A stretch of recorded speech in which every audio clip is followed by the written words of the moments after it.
Hello guys, আসসালামু আলাইকুম। Welcome to my channel Shiblu kitchen. আজকে চলে আসলাম মজাদার একটা রেসিপি নিয়ে, সেটা হলো গরুর নেহেরি রান্না। কিভাবে করব সেটাই দেখাবো। শুরুতেই আমি একটা পাতিল নিয়ে নিয়েছি, পাতিলে কিছু পরিমাণ তেল দিয়ে দিয়েছি পেঁয়াজ কুচি দেওয়ার পরে পেঁয়াজটা যখন বাদামি কালার হয়ে আসছে তখন কিন্তু আমি মশলাটা দিব। আসলে কি কি মশলা আছে সেটা দেখাচ্ছি। এখানে আদা রসুন বাটা, জিরা বাটা, পেঁয়াজ বাটা এগুলাই আমি রেখেছি।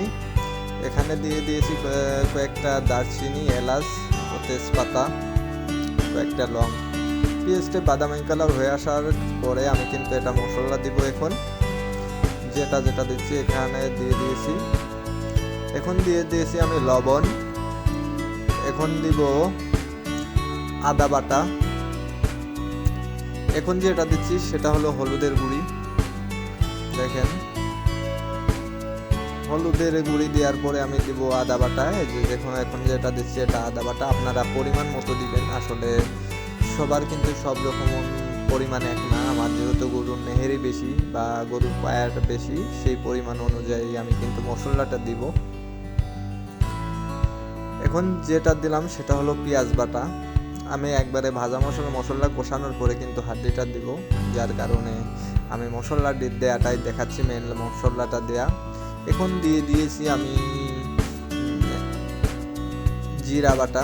দেওয়ার পরে এগুলা কিন্তু আমি একটা নেড়ে কিছু পরিমাণ পানি দিয়ে এগুলা কিন্তু আমি সুন্দর মতো কষিয়ে নেব।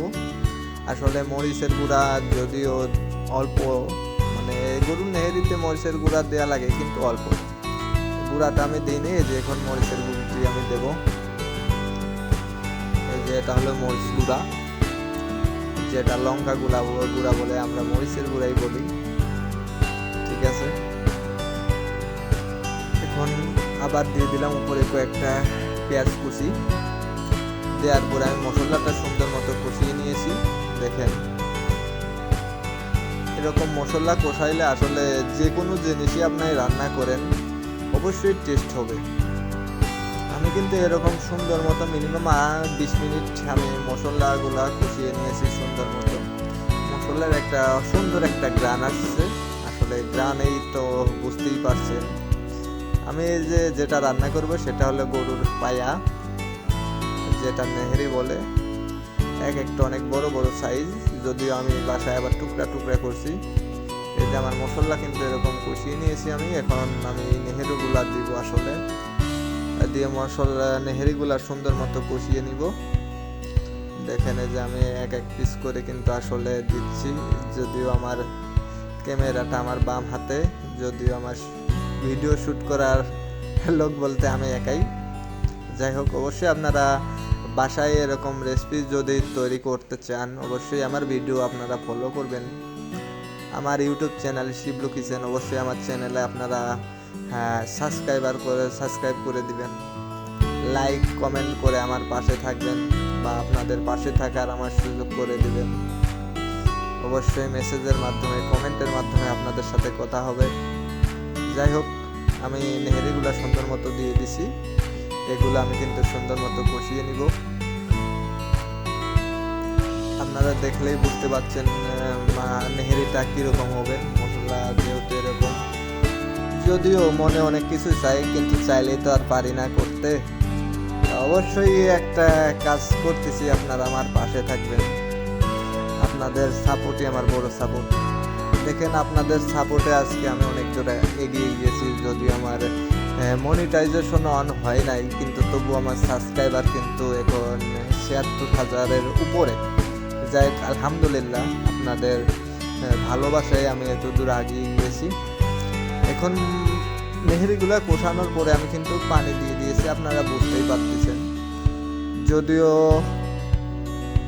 এই 10 মিনিটের একটা ভিডিওতে নেহেরির কিছুই না। যাই হোক, আমরা নেহেরিগুলো কিন্তু এরকম পানি দিয়ে কষিয়ে নিয়েছি প্রায় মিনিমাম একদিন। আমরা কিন্তু সুন্দর মতো এরকম কষিয়ে নিয়েছি, সুন্দর মতো পানি দিয়ে কষানোর পরে আবার পানি দিয়েছি। পানি দেওয়ার পরে কিন্তু আমরা এগুলো নামিয়ে নিয়েছি। যদিও আপনাদের এখানে শর্ট ভিডিও, আপনারা বুঝতেই পারছেন যে কখন কি দেওয়া লাগবে। এখন যেটা দেখাচ্ছি এটা হলো চাউলের গুঁড়া। আমি কিন্তু কিছু চাউলের গুঁড়াও দিয়ে দিয়েছি, মানে এটা বলকায় নিয়েছি যেটা বলে। এখন যেটা দিলাম এটা হলো 5 ফোড়নের গুঁড়ি, গরম মশলার গুঁড়ি। এই দেখেন এই যে এখন যেটা দিলাম এটা হলো গরম মশলার গুঁড়ি, তেঁতুল, মানে সব কিছুই কিন্তু লাগে। অবশ্যই আমি এখানে শর্টকাট ভিডিওটা দেখাইছি। আমার এখন যেটা দিচ্ছি এটা হলো চাউলের গুঁড়ি, একটু হলুদ দিয়ে আমরা কিন্তু গরম পানি দিয়ে দিয়েছিলাম। এটা হলো তেঁতুলটা সুন্দর মতো ধুয়ে আমরা দিয়ে দিয়েছি।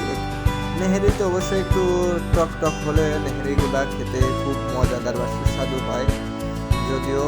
আর এদিকে আমি কিছু পরিমাণ পেঁয়াজ ভাজতেছি উপরে ভাজা মশলাটা দেওয়ার জন্য। আপনারা বুঝতেই পারবেন, পেঁয়াজটা বাদামি কালার হয়ে আসলে কিন্তু আপনারা ঢেলে দিবেন। এই দেখেন যে আমি কিন্তু এখন এটা ঢেলে দিচ্ছি, ঢেলে একটা সুন্দর মতো নাড়া দিয়ে দিবেন। খেতেই মনে যাবে এরকম নেহেরি। যদি আপনারা বাসায় তৈরি করতে চান অবশ্যই আমার ভিডিওটা আপনারা দেখবেন, আমার ভিডিও দেখে আমাকে লাইক কমেন্ট শেয়ার করবেন। ভালো লাগলে অবশ্যই একটা করে শেয়ার করে দিবেন।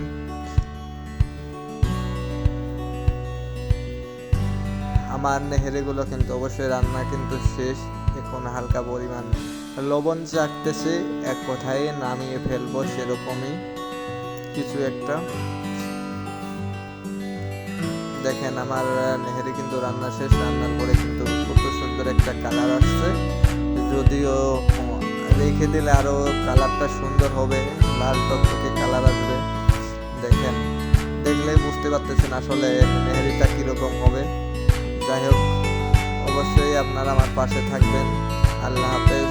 আপনাদের দোয়ায় আমি ভালো আছি, আপনারা ভালো থাকেন, সুস্থ থাকেন। শিবলু কিচেনকে ফলো করিয়েন।